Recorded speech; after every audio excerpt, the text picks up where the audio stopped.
and yellow. You want to explain this? No. Of course, this is NRM, flag of Uganda.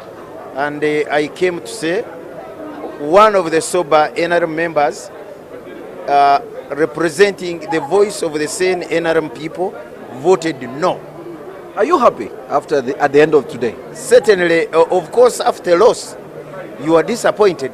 But the level of disappointment is not big, because I have written my name in the records of history and for posterity.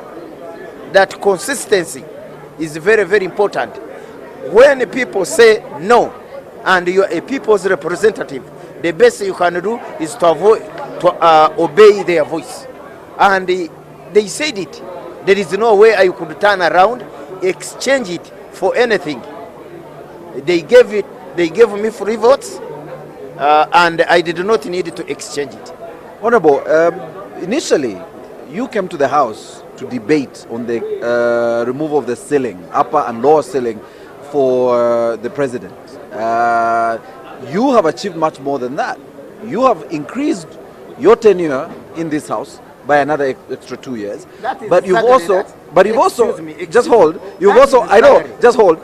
also included and returned the term limits in the Constitution. Note, that is staggering. We were voted for 5 years. In Kampala, when you go to Owino, they say that is Kusaren Sau. In English, it is fraud. Bufferi. I can't be proud that I have I have defrauded the voters, the Ugandans. I can't be proud. If I am doing well. But you're the beneficiary. 2 extra years on your term. If I am doing well, I would love to go after 5 years. I am voted back and I return here. That's what I would be interested in. You will come for an extra 7 years. It is an extra burden to the Ugandan who have to put up with a member of parliament who is so bad for 7 years, to put up with the chairman LC5 who is so bad for 7 years, and now they are also proceeding with the president who has to put up for 7 years with a bad president. It is terrible. You have term limits. Finally, we can recall you after 2 terms. Term limits are okay, but morally, it is wrong for a doctor who treated a patient and the patient dies in your hands, and you are the same doctor trying to do post-mortem on the patient who died in your hands. Honorable, many will say the actions of yourself and many other colleagues in the opposition, the filibustering and the delays in trying to have these laws amended, was to try and buy time, to have this extended to next year, but that has failed. Do you feel very disappointed?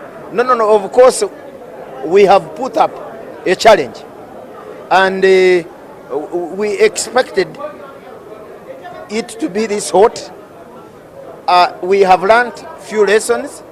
In the process, we are also going to draw back and make new strategies. We are not giving up. This matter, first of all, we are taking it to court. We are not going to listen. We are not going to sit back.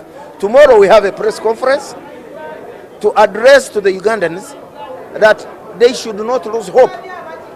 We are going to proceed with this matter in court, even up to Supreme Court level. We are not going to allow Ugandans to be defrauded.